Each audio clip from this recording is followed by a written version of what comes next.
Direct నేను పాయింట్కి వస్తాను.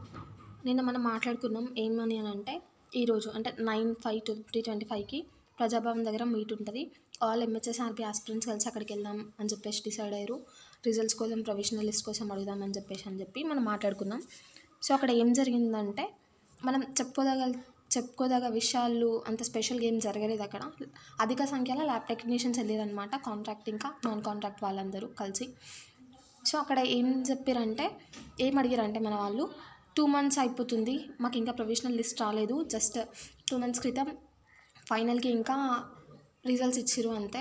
ప్రొవిజనల్ లిస్ట్ వస్తే కనీసం మాకు వచ్చే అవకాశం ఉందా లేదా మేము తెలుసుకుంటాం, అవి ఇవ్వండి అని చెప్పేసి అడిగిరంట. దానికి వాళ్ళు సరే 1 weekలో ఇస్తాం అన్నట్లు చెప్పిరంట. అది నాట్ కన్ఫర్మ్డ్ అది. సో అట్లా రెస్పాండ్ అయ్యారంట. అంత స్పెషల్ కాదు. సో అదనమాట గైస్ జరిగింది ఇది. ఇంకా వెళ్ళిన వాళ్ళు ఏమైనా ఇన్ఫర్మేషన్ ఉంటే కింద కమెంట్ సెక్షన్లో మెన్షన్ చేయండి, తెలియని వాళ్ళు కూడా తెలుసుకుంటారు. అంతే గైస్, ఏమైనా ఉంటే కమెంట్ సెక్షన్లో మెన్షన్ చేయండి ఏం జరిగిందో అని చెప్పి, ఇది కాకుండా. సో దానివల్ల అందరూ తెలుసుకుంటారు నాతో పాటు. That's all guys, bye.